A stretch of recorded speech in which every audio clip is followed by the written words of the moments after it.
Chapter 3. Goodbye and welcome. Obi stepped through the front door, the soft melody of a piano filling the room with Beverly Craven's Promise Me. In the dim light of the apartment, Netto sat by the old piano in the corner, her fingers gently gliding over the keys. She didn't notice him at first, too caught up in the flow of the music. But as he closed the door behind him, she looked up and instantly sensed something he was not his usual self. She stopped playing abruptly, lines of concern etching across her face. "Babe, what's going on? You look tense." Obi ran a hand through his hair, letting out a slow breath as he pushed through the tight curls. "I've been selected for a—" He paused. "Special mission," he said carefully. "I'll be gone for some time. I can't say for how long." Nito's eyes darkened slightly. "A special mission, and you don't know for how long? So you are saying you could be gone and either come back whenever or not at all. Can you at least tell me what it's about?" "It's top secret," he replied, his voice soft but firm. Her shoulders tensed as she clenched her jaw in frustration. "Top secret? Obi, I can't have you leave, risk your life, and not even know why. You could die out there, and I'd have no idea what happened. I wouldn't even be able to—" She paused, unable to utter words about a burial. Speaking such words would bring the fate too close to life. "I won't die," he tried to assure her, stepping closer, but Netto shook her head, her voice crackling as frustration turned to fear. "Real life isn't like the movies, Obi. If it were, the machines wouldn't have won the last war. We wouldn't be here." Obi paused, weighing her words and the emotions they came with. He couldn't leave without telling her something. It's not like she could meet him in the grid when he was away. Netto didn't have any machine parts, no implants, nanobots, no cybernetic interfaces, nothing that could be hacked or monitored by the machines. If there was a single person he could speak to about this, it was her. Without a word, he reached up and turned off his network and machine systems. "All right," he said quietly. "I'll tell you." Nito's eyebrows lifted, curiosity mixing with concern. She leaned against the piano as Obi began to speak. "I've been assigned to hack into a Borg virtual prison. It's called the Bermuda," he said, his voice low. "There's a child of prophecy." He had not realized how silly it sounded until he said it. "They call her the Child of Prophecy. The commander believes she can free us all, break the machine's hold on humanity. It's dangerous, but if I can free her, it could change everything." Netto sighed, her hands gripping the edge of the piano. "Everyone wants to believe in a prophecy. Everyone wants to be part of saving humanity. I get it. It's like a new religion. But why you for this? You're just a cadet." Obi met her gaze, realizing what she was truly saying. She wanted him to be part of saving humanity, but she was afraid of losing him in the process. He took her hand gently, squeezing it.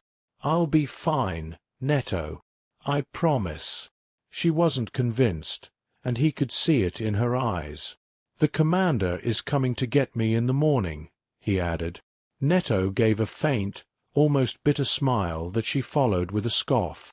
"So, they just let you out to get your affairs in order? Is the mission really that dangerous?" He didn't answer, instead brushing a braid of hair from her face. "Let's talk about something else." The radio, softly humming in the background, suddenly cut to a news report. The story of the murdered Cyman scientist played out in brief, disturbing details. Netto glanced at Obi, her voice trembling slightly. "I'm sorry. I read the news earlier. I was scared for you." Obi shook his head. "I can protect myself. But not everyone can, apparently. That man. He was working on something that could have taken the darkness out of the sky, cleaned the air. And for what? He's gone now." Nito's expression softened, and she stepped closer, pulling out a small engraving tool from her art supplies. "Let me do something," she said quietly. "Something for you." Obi raised an eyebrow as she gestured to his metal arm. "Take off the glove." He hesitated, but then removed the flesh-colored sleeve that disguised his cybernetic arm. The gleaming metal caught the dim light, reflecting the room in fractured shapes. With steady hands, Netto began carving an intricate design into the surface, a small planet with a delicate moon orbiting it. "There," she said, stepping back to admire her work. "I'm the moon, always with you." Obi smiled, warmth filling his chest as he leaned down and kissed her cheek. "Always." They spent the rest of the evening on the living room couch, re-watching The Matrix like they had done so many times before. But the weight of the upcoming mission hung over them, unspoken yet heavy in the air. As the movie played, Obi turned to Netto. "Promise me something," he said, his tone more serious now. If something happens, if I get stuck in the grid, don't come looking for me. I don't want you risking your life like that." He hesitated on his next line. "I don't even want you to be tainted by that place." Nito's eyes flickered with a mix of defiance and worry in the low light. She leaned against him, her hand resting on his chest. "Just make sure I don't have to look for you," she whispered. "Come back to me, babe. Then I won't have to." Obi nodded, pulling her closer, the flicker of the television casting shadows across the room as they sat in silence, waiting for the dawn to break. The soft, rhythmic sound of an alarm vibrated within Obi's head, a gentle pulse originating from his neural interface. His internal clock had done its job, waking him precisely at the time he had set. Blinking groggily, he lifted his head from the couch, careful not to disturb Netto, who had fallen asleep beside him, her hand resting on his chest. The dim glow of early morning filtered through the curtains, casting a soft, muted light over the room. Obi glanced down at Netto, her peaceful expression almost making him reconsider leaving. But the mission loomed, and he knew what was at stake. Gently, he moved her hand aside and rose from the couch, careful not to make a sound. As he made his way to the bathroom, he paused for a moment, looking back at her. She stirred slightly, but didn't wake. The bathroom was small, but it had a distinct corner dedicated to Obi's needs, tools and instruments for maintaining his mechanical parts. The low hum of his systems filled the air as he reached for a small wrench, tightening a few bolts on his left arm where the joints had started to loosen. He worked with practiced ease, his hands moving in fluid, efficient motions as he adjusted screws and recalibrated the delicate components hidden beneath his synthetic skin. Once everything was in place, Obi ran a diagnostic test, his internal HUD lighting up with a series of codes and checks. Systems were optimal. He was ready.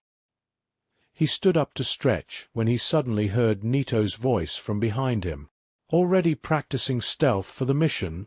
she teased, leaning against the doorway. "Trying to sneak out without me noticing?" Obi smiled, setting his tools down. "I just wanted you to rest," he replied. "You barely slept." She stepped into the bathroom, her braids tousled from sleep, and then moved past him to turn on the shower. The pipes groaned slightly as the water began to run, steam rising as it heated up. Netto glanced over her shoulder at him. "Play some music from your system." The request took Obi by surprise. Normally, she would have dropped the needle on one of her old vinyl records or started singing herself. He raised an eyebrow. "You want me to play music?" Netto nodded, a playful smile tugging at her lips. "I want it to come from you," she said softly, "and I know you'd rather die than sing with your real voice." Obi chuckled, shaking his head. "You know I could sing like Pavarotti if I wanted to. That's the whole point of a voice box alteration." "Yes, but it wouldn't be your voice. I'd rather hear you play your radio. Somehow to me it feels more like you," she said with a wink, stepping into the shower. The warm water cascaded over her, steam filling the room as the heat built up. Obi hesitated for a moment, then nodded, mentally pulling up his playlist. He selected one of Nito's favorites, "Touch Me While We're Dancing" by the Carpenters. The soft, gentle melody began to play, not from a speaker, but from within Obi himself, as if the music was resonating from his very being. It was strange at first, hearing it so intimately connected to him, but as the music flowed, he found it strangely comforting. Neto reached out her hand to him, droplets of water catching the light as they fell from her fingers. Without hesitation, Obi stepped into the shower, the warm water soaking him as he took her hand. They moved together, slowly swaying to the music, their bodies pressed close under the steady stream. The world outside faded away, the impending mission forgotten, if only for a moment. The water poured over them, mixing with the music, creating a cocoon of warmth and sound. Obi held her close, resting his chin on top of her head. It was a moment of peace, but he knew it was fleeting.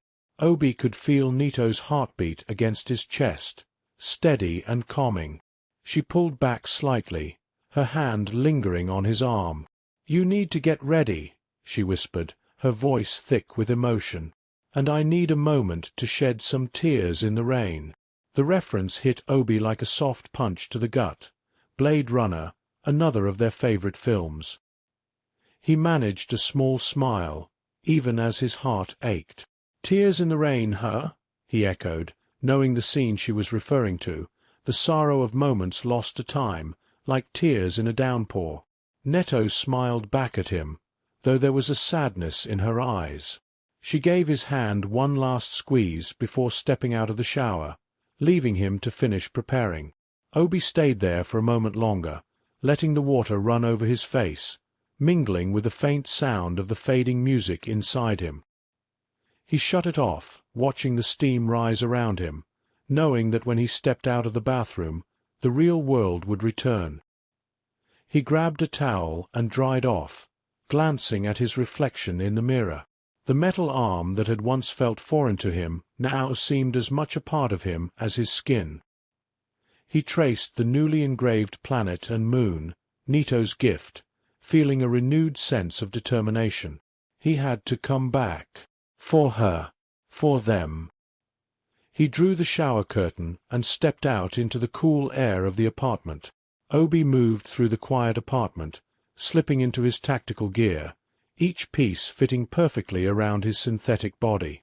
The gear was sleek and dark, designed for both the real world and the grid, a blend of cloth, reinforced plating, and cybernetic enhancements. As he strapped on the last piece, he turned to see Neto standing by the window, adjusting her kaftan, the fabric flowing gently around her. The soft light of early morning barely touched the sky, but the dark shapes of Commander X's cars were already parked outside. The trucks were massive and ominous, their black frames blending into the shadows of the pre-dawn hour. Neto glanced over her shoulder at him, catching the grim look on his face. "You should go," she said softly, but before Obi could respond, his eyes drifted to the corner of the room where a painting lay half-covered. "Will you let me see it before I leave?" Obi asked, nodding toward the canvas. The painting was something she'd been working on for weeks, but she hadn't shown him yet. Neto shook her head, a faint smile playing on her lips.